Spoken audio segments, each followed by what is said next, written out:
Hey, welcome to the Takhar podcast. This is episode 241, and this is the podcast, the number one podcast in the world for sales professionals.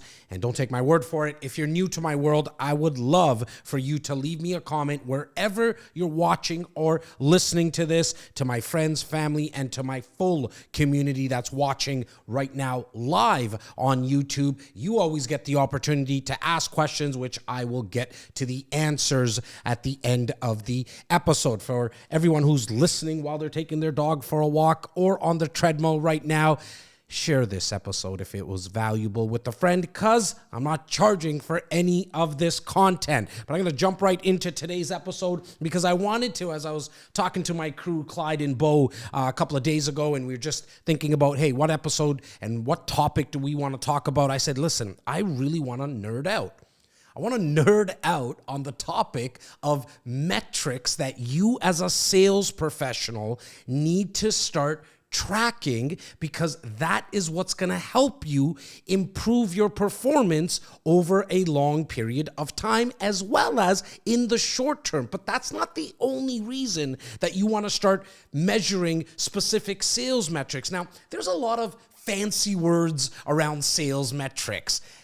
KPI, key performance indicators. There's things that I can go into the 2.0 version into more depth at later episodes. Just do me a favor, leave me a comment, let me know that you want me to do that, and make sure that you mention your name as well, so I know where the feedback is coming from. But for today's episode, what I want to really dive into is some basic metrics that I know 99.999% of all sales professionals, but specifically real estate professionals, my brothers and sisters in the industry of being a real estate agent or a mortgage broker, are not actually measuring. And it's very simple to do. At the end of the episode, I'm going to give you a very simple way to track these metrics. But what are some of the reasons why you want to track it? I did mention that, how are you ever going to know if you're improving and what you need to improve on? So essentially, one of the main reasons that you want to start to look at insights in terms of these metrics, and metrics at the end of the day, for anybody who doesn't really know what it is just tracking your numbers. What's going well, what's not going well. Number one reason is to track your performance. Another reason is you want to ensure that by tracking some of these numbers, it can help you make informed decisions in your business. What do I mean by that? Well, you want to look at, should I be spending marketing dollars on more client events maybe? Should I be spending marketing dollars on Facebook separate from Instagram? I understand it's all in the world of Meta, but Facebook behaves slightly different than Instagram does. So if you're running ads, you got to know where these things are where the leads are coming from. Maybe you got to start putting in some more dollars on Google AdWords, right? So without actually tracking any of these numbers, you're going to have a hard time making decisions on where your dollars should be going. Another reason is we want to make sure that we are understanding where should we be putting some of our time. Dollars and marketing dollars specifically is very important, but you also got to understand, should I be putting more time, like my actual minute by minute, hour by hour on a daily basis or a weekly basis? Should I be putting that into making more phone calls to my database? Maybe that is where you need to be spending time, because that's where the business is actually coming from. When I speak about operational, the operational part of your business, what I'm really speaking about is the efficiency of your operation, meaning that should you be spending more dollars on hiring people because you notice that a lot of your business is coming in from cold leads like ads, or that you need to set up more events, or that you need to make more outbound phone calls. There's only so many calls that you're going to be able to make yourself personally as a solopreneur. So maybe we need to bring in someone. Maybe we need to bring in technology. You're not going to know any of these things. You're not going to be able to make any decisions on where you got to spend your time and your dollars unless you're actually tracking it. And then the last reason that I think it's very important to actually start measuring some of these numbers is it's going to help with goal setting, right? Like if you don't measure something, generally it doesn't get done, right? Like, look, I need to probably lose a little bit of pounds, right? What helps me is that I'm kind of watching the scale every week to get an idea. Okay, am I gaining weight? Am I losing weight? I always tell the story that if you have no clue where you are in your numbers when it comes to sales, you're going to have a very, very tough time because of the reasons I just gave you. You're not going to know where to spend your time. You're not going to know where to spend your dollars. You're not going to know when you need to hire somebody, so on and so forth. And so what I highly recommend is understanding where you want to go in terms of goal setting and where you currently are, right? Think about it. If you were coming to my house for dinner tonight and I told you to be at my place for 7:30 and you call me at 7:15 and you got lost and you called me and said, Jazz, I'm lost right now. I'm trying to get to your place. I might be running late. The first question that I'm going to ask you is that's okay, but where are you right now? This way I can help you navigate to my home. I can direct you properly. So it's very important that if you're looking into coaching yourself, there's no problem with that. There's no problem with trying to hold yourself accountable. I can just tell you that it's been very tough for a lot of people in this industry, including myself, to hold yourself accountable. Having a partner helping you do that, having a team helping you do that will probably increase your efficiency, effectiveness, and performance. But if you are thinking about coaching yourself and holding yourself accountable, understanding where you currently are is very important. And so, as I mentioned at the start of the episode, I'm going to give you a very simple way to track these numbers.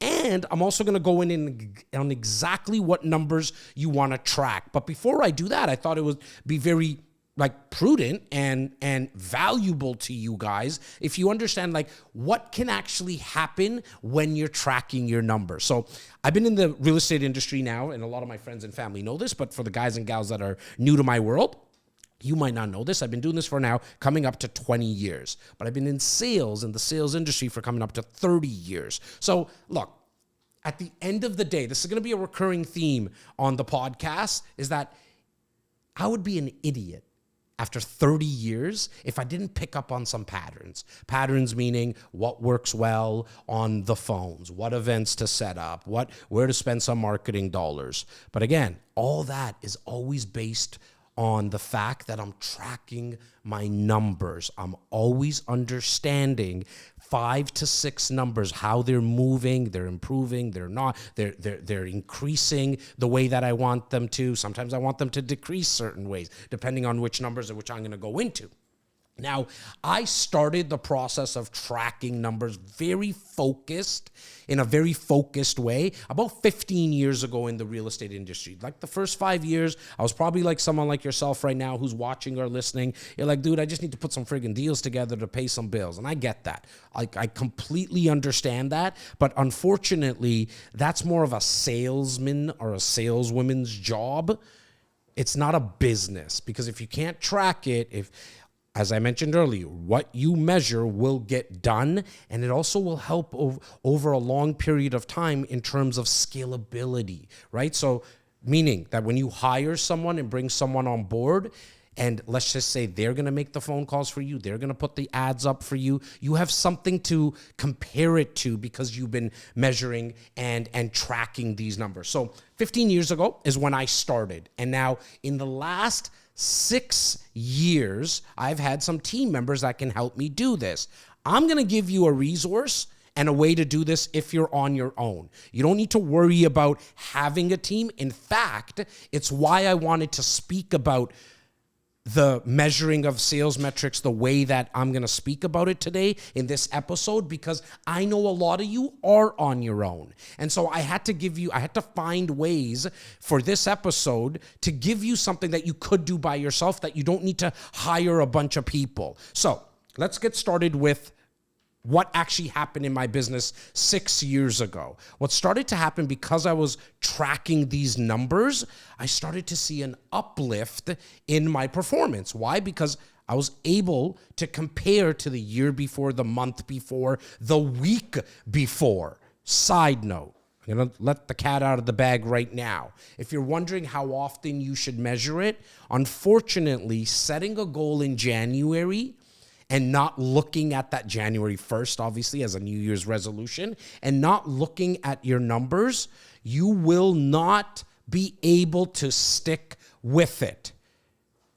And I know that might be hard for you to understand. Maybe you think you're unique and maybe you think you're different. I get it. You're special. Your parents told you that and some teachers told you that. I do think you're special. However, over time, again, these patterns that I've been able to see for over 30 years, it always tells me the same story.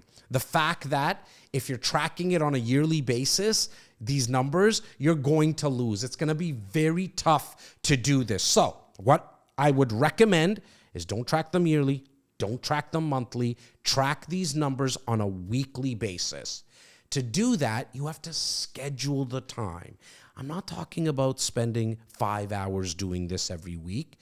The way that I'm going to have you track it, you could get this done in no more than 30 minutes. You'll probably get to a place where you can do this in 15 minutes, but at the start, it might take you a little bit of time to gather all the information. But after 30 minutes every week, you're going to be able to now compare your week over week. And imagine this, we have 52 weeks in a year, okay? If you're able to compare not only week over week, but over a 2-year period, a 3-year period, you're going to start to see some trends. You're going to know in your own business the month of August, perhaps, or the month of December are slightly slower in terms of doing deals. Why? Well, August, I can tell you, being in the business for a very long time and tracking my numbers, that a lot of people go away, right? Even more so in August than they do in July, for whatever reason. And what I notice is that my connection rates in terms of calls and appointments is lower in August than it is in the months of April and May and October and September. Because I can gauge that, and I know my numbers in August. December, obviously, people are starting to think about winding down the year, and they're also going away as well, or they're just spending time with family and friends. I can take some time off for myself. I like to generally take time off in that last week of August when I know kind of the rest of the world is shut down. I don't have any anxiety or I'm not anxious about the fact that I'm missing out on business because I just feel like kind of the whole world is winding down. Definitely in the area, geographical area and country that I'm in, I tend to see that. I always like to have my staff. I don't mind when they take that time off as well. Again, one of the reasons is because I know that my connection rates are just lower in that time period of the year. Without tracking it, I would have no clue, right? Now, as I mentioned, I've been tracking this for 15 years, but specifically in the last 6 years is kind of the nugget and the time frame that I wanted to talk to you guys about today, because that's when I started to include the social media tracking as well, along with my podcast recording, which I started probably about 4.5 years ago, I got to realize where I should be spending a lot of my time and money. That's why I'm taking this 6-year time frame. And within that last 6 years, year over year, I've been tracking at anywhere from 2.5 million of GCI, that's gross commissions for anybody outside the real estate world, anywhere from 2.5 million upwards to 5 million. So the first year, 6 years ago, I was at $2.5 million full GCI for what I contribute to my organization. I say to what I contribute to my organization because I also have a team of realtors where I have revenue and there's certain numbers that I'm tracking there, but I'm only speaking about the deals that I was writing. So it was 2.5 million 6 years ago, and last year last year was a little less than the year before because of the fact that the market was the way that the market was, and some other obviously outside factors as well as internal factors. By tracking the numbers that I track, I also knew that we made less phone calls last year. Hence why I doubled, tripled down on the amount of phone calls that I'm making this year. But I've always flirted around 2.5 million GCI per year, upwards to 5 million in that 6-year period. And the number one reason is because I was able to track my numbers. So I can't emphasize this enough for the guys and gals that are listening to this right now. You got to get a grasp on this. And when I mentioned doing it weekly, here's the hack for you, okay? The hack, the shortcut is I need you to schedule 30 minutes at the end of every week. Now, you got to figure out what your end of the week is. I just happen to have it because I have a team and they do a Monday to Friday kind of 9 to 5 gig that at 4 p.m., every Friday, I get my numbers and stats right across the board for all my organizations. But specifically for my real estate guys and gals, at 4 p.m., I find out what happened in 5 to 6 categories, which I'm going to be talking to you about and telling you exactly the way that you need to track it. And I can tell week over week now, where do I need to spend my following week from a coaching perspective? What do I mean by that? Think about this. When I know that one of the metrics that I'm measuring is not where it should be or where I would like it to be, that is my opportunity now to coach my team.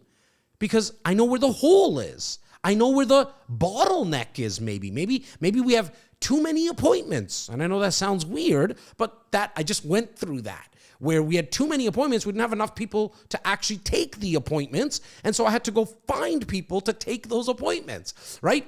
I would never have known that if I wasn't able to compare it to the week before. If you're sitting here right now and you're sitting at your home or you're, driving, I know that you might not be able to do it if you're driving right now, but at the second you stop, just pick the time. Start there.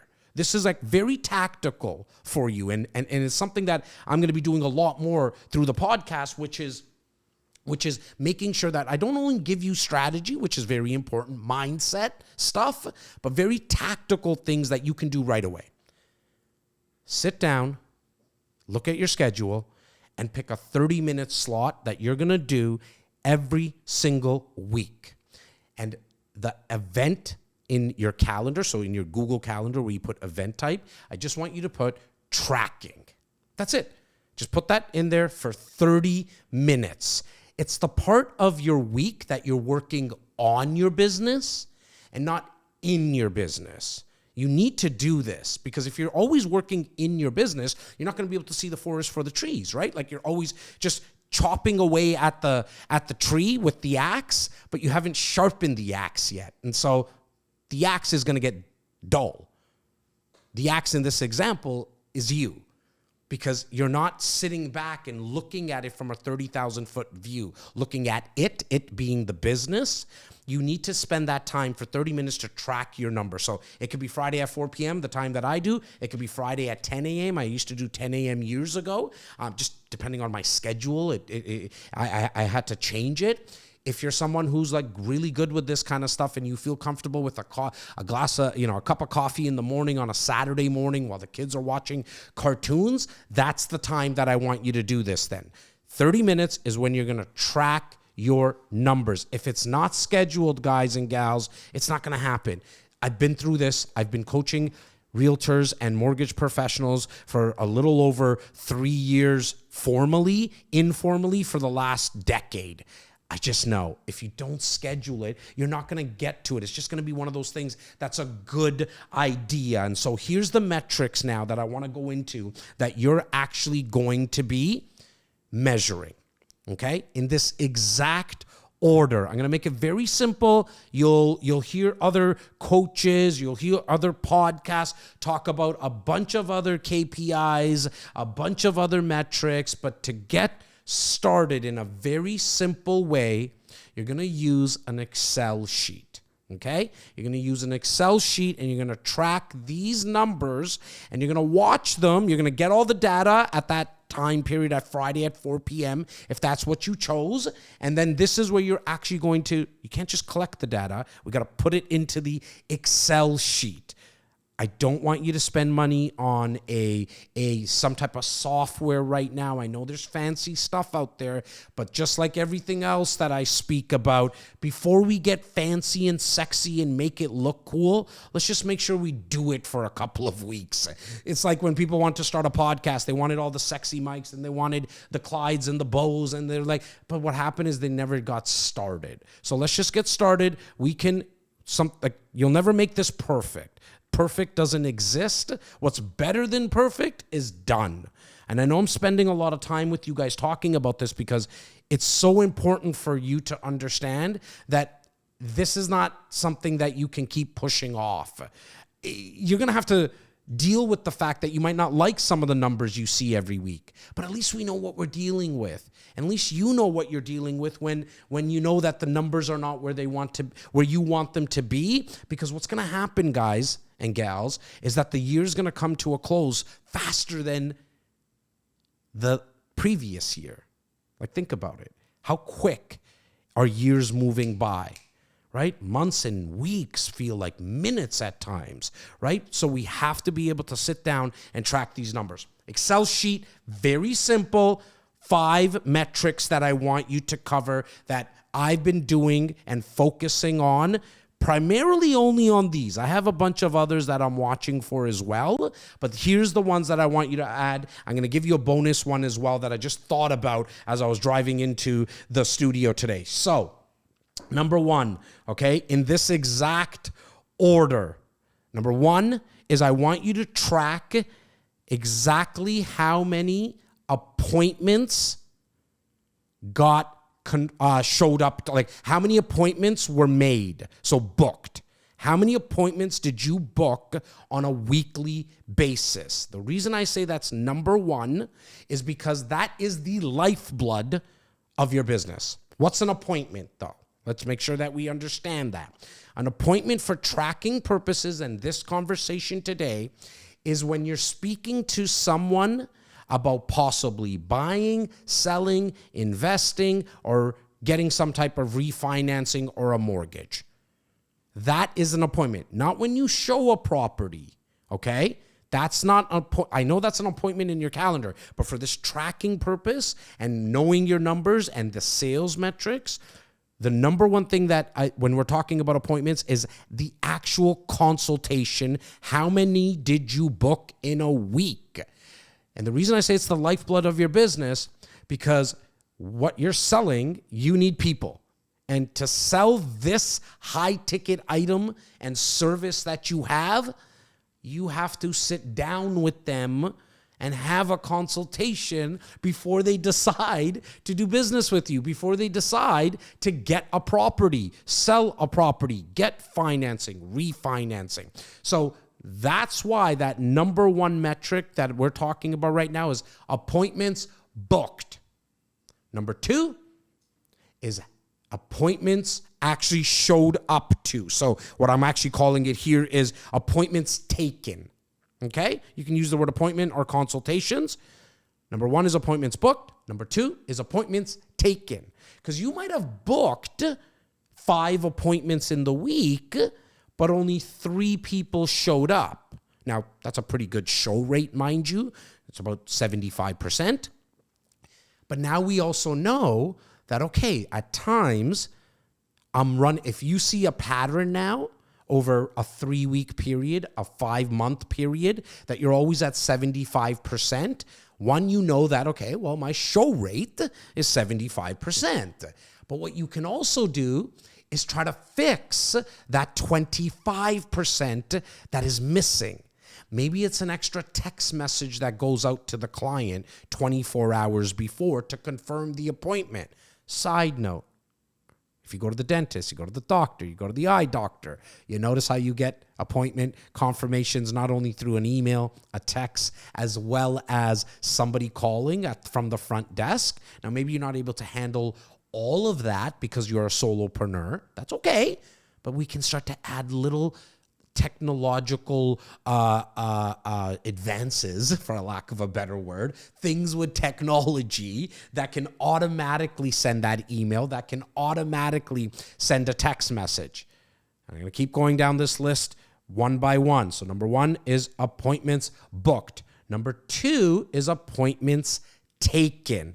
Number three is outbound calls made. To get those appointments, you're going to need to make outbound calls.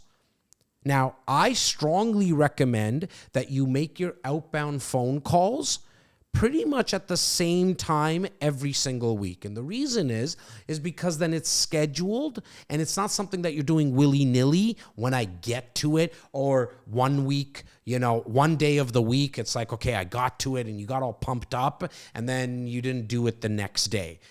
I've said this so many times on social, guys, like if you actually really want to get good in this business and get the results that the top 1% are getting, what the top 1% have figured out is that prospecting / lead generation is where they need to be spending their time. 95% of it.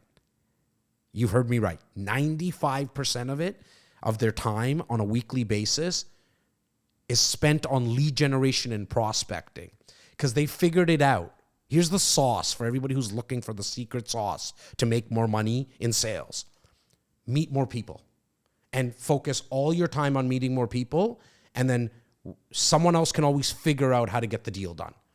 That can always happen. That other 5%, by the way, from a top 1% perspective, is spent on working on the business, making sure that they're watching the metrics, making sure that their staff is happy if they have team members, right? So that's that other stuff, but 95% of their time is spent on how can I generate more leads? Hence why, if you're going to take on the process of making phone calls outbound into your warm database, start there. Don't go to the cold calling stuff yet, or don't even think about adding it if that's something that you're going to do until you make sure that you connect with your warm people consistently. Watch for other podcasts that I'm going to be doing in the future about specific ways to make phone calls to book more appointments. Today, we're just talking about the tracking, right? Because here's the other thing. When you track your outbound phone calls on a weekly basis, maybe you did test doing it first thing in the morning like I suggest to a lot of people. It's because it's worked really well for me for the last decade and a half, but it's also worked for other professionals that I'm coaching in this business. But maybe you find that, look, you just don't have that energy at 9 o'clock in the morning to start calling people. The worst thing that I hear from realtors and mortgage brokers is that, oh, it doesn't work when I make calls at 9:30 in the morning. I'm like, okay, great. How many days did you do it? Well, I did it for 2 days. How many calls did you make? I did 20 outbound calls those two days each. So I made 40 outbound calls. So you're basing your decision on 2 friggin' days? Like, it just doesn't make sense, right? Like, you need to give me a bigger sample size. That sample size, in my eyes, give me 90 days. Try something for 90 days. And then if you find that, okay, maybe 9:30 is not the best time. Like, I'm just Jazz. I'm not connecting with people, bro. I'm connecting with people at a 10% number, meaning I'm making 100 outbound calls. I'm only connecting with 10. Well, then I would tell you that's pretty low. You should be somewhere around the 30 to 35 percentile kind of range of connections. You make 100 calls, we should be connecting. You should be able to 30 people to 35 people out of that 100 should be picking up the phone. And so if you come to me after 90 days and you're not getting that, then we can shift. Right? So you guys are seeing a pattern, the importance of tracking these numbers because of the fact that we're able to adjust along the way. Ready, fire, aim. We pull the trigger as much as we possibly can, but that doesn't mean that we don't adjust. You can't adjust effectively unless you actually have been tracking that you're not hitting the target, right? It would be like pulling the trigger at the gun range and trying to hit the target, but every time you pull the trigger, you just look away and you have no idea where the fuck the bullet went. It makes no sense, right? You're going to wait until see where the bullet went. It went to the left, boom. That's tracking it in a fast way, right? And then now you know I got to move to the right. This is what you're doing with these numbers, tracking these numbers. It's the exact same thing. So number one is we're going to track how many appointments we booked. Number two is how many did we actually take? Number three is how many calls did we make? How many calls did we make and / connect with? It's the same tracking. It's the same line that I want you to do, right? It's like 100 outbound calls in the week. I connected with the 30 of them in this week. We know we got a 30% connection rate. That would be something that I'm okay if you get done, okay? Number 4 is deals done, period. It's simple. You do a lease, you do like a rental, you do a buy, you do a sale, you get somebody to get the mortgage, a refinance. I just need you to track that on a weekly basis. I know you might not like it. Like you might not like the fact that you didn't do a deal for 7 weeks, but at least we know. At least we know. But here's the main thing. See, it's very easy to tell probably why you didn't do any deals because when you look at the other metrics that I mentioned, well, you didn't make any outbound phone calls. You didn't book any appointments. Obviously means that you didn't take any appointments. Well, that's quite simple to know why you didn't do any fucking deals. There's no one to really blame there. Caveat, side note, that's the part that I know most of you have a tough time with. That part right there, which is you want to blame someone else for the fact that you didn't do deals. But the truth is you didn't do deals because you didn't do the fucking work. So it's weird, right? Like think about this for a second. How can you be mad at yourself for the results you didn't get for the work you didn't do? Let's say that again, okay? You can't be mad at yourself for the results you didn't get for the work you didn't do. The deals are not going to come to you. You have to create them. Top performers in any industry, top 1% in this industry of real estate and mortgage brokers, they create deals. They don't wait for them to happen. That shit's a bonus. When someone calls me or texts me out of the blue and says, come list my house, I'm ready to invest, can you help my niece buy? Like, that's great, and I love it. But to me, that's the icing on the cake because of all the work I've been putting in. That's not the cake. The cake for me is what I can control. See, I can't control that email coming in, possibly. That referral coming in, possibly. What I can control is what I actually do every single day. But I'm not going to be able to adjust if I'm not looking at the numbers. Number 5 metric is top line revenue. Now, this is where I know I differ from some other people, and we can agree to disagree. When I say top line revenue, that doesn't mean that I don't think that the bottom line is important. The bottom line is important. How much money did you friggin' actually take home? That's the bottom line. The bottom line in a business is you take all the money that you brought in and all your expenses, you subtract all your expenses, and then you have your bottom line. The reason I want you to track your top line revenue, though, is because I want you to watch what happens with your top line, because the bottom line we can always adjust and increase or decrease by increasing or decreasing our expenses. Let me just say that again, right? I want to make sure I articulated that. See, our top line revenue is something that you have to have a habit around. That is the number for you to really track. It's always been the number for me because I know at the end of any given week, month, quarter, or year, I can adjust my bottom line because I can just take a look at where my expenses are going and either get rid of my expenses, like completely, or decrease them. The habit of the top line revenue is not something that you can just magically make happen. I want everyone to be aware of that fact. And I just want to make sure to my crew, I just saw this light go off, but are we good on this main camera? I just want to make sure. We're good? On this one right here, Clyde, we're good?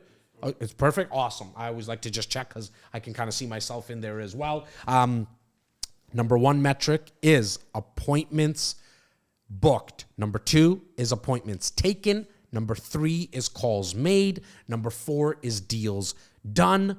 Number 5 is top line revenue. Now I want to give you the bonus metric that I need you to start to actually track, because this is where you'll get the dopamine hit, meaning that hit that you're actually growing. Your business is growing. You are growing as a person based on the work that you're doing. And that is the growth of your database. Now, some of you will say, Jazz, I only got 62 names in my database. Great. I don't care if you start with 6 names or you start with 6,000. If you don't grow it, it will die, just like anything else. If you don't, whatever doesn't grow, it dies. You can't keep it stagnant. And so we want to add new names, new contact information, new contacts, people every single week. Now, the number I want you to get to is approximately 20 to 25 people, which is 5 a day, right? Let's go with 25. But if you're not tracking it on a weekly basis, you'll never know that you're actually winning. Because sometimes you might not do a deal every week, and you're going to get demotivated. Now, I hope that you come back and listen to all my episodes and you go back and watch my content on social media, and that keeps you motivated and inspired on a daily basis. It's why I put out so much content. I'm trying to make sure that I inspire as many people as I possibly can. But at the end of the day, I also am not an idiot that I know it needs to come from inside of you. Meaning that you need to get these dopamine hits. And that dopamine hit, I can promise you that even when you don't do a deal, but you see that the database is growing, your connections are growing, your net worth will be determined by your network. The more people that you know, the better chance you have of doing more deals, which makes you more money, which gives you whatever the heck you're doing it for. I don't know why you want to make the money. So everyone's different, but to do that, you need to meet more people, and we need to track that. So the 6th metric that you need to track on this Excel spreadsheet on a weekly basis is the growth of your database. But rewind to what I started with this episode with, that if you don't know where you are, you're going to have a lot of trouble getting where you want to get. If you don't know where you are, you're going to have a lot of trouble getting where you want to get. So to know that you're growing your database and your network, you got to spend the time and put the time in to sit down, do this over 2 hours. This is not a half an hour a weekly thing. This is like a one-time thing that you just got to start. It's 2 hours. It's boring. There's no sexiness to it. It's not as bad as a root canal, but it's definitely not fun. And what that is sitting down on a separate CSV/Excel sheet and getting all the names and numbers from your cell phone, all the names and numbers from your email list, and put into a CSV so you know where you're starting. Essentially, you want to take that CSV, by the way, and put it into an actual CRM, some type of software that's not an Excel-based. But you have to put the time in to know what those numbers are. I don't care if it's 6 names, guys, because we can grow it. There's other ways to grow it. I just need you to watch the growth every single week, because see, if it's 6 in week 1, that means it's 31 in week 2. Every week, we want to see that number grow by 25 names and numbers, which will help you, because I know you're wondering, who am I making those calls to? We're going to make those calls to that warm database, which will then allow you to book more appointments, which will then have a higher probability of you taking more appointments, which will help you do more deals, which will increase your top line revenue. You see what happened there? I'm going to say that all again for everyone, because I'm bringing this to a close this episode. You need to track your database and the names and numbers you have in there, because then you have more people to call. Metric number 2. Then you have the higher chance of booking more appointments. Metric number 3. After that, if you booked more appointments, you can probably take more appointments. Metric number 4. Metric number 5 is doing more deals with those appointments that you actually took, which will inevitably increase metric number 6, which is your top line revenue. Those are the metrics that I've been tracking to ensure that I keep my business in the 8-figure range. I can't wait to see you for episode 242. In the meantime, leave me a comment, give me the feedback, tell me what you want me to discuss next time. Have yourself an awesome, kick-ass week.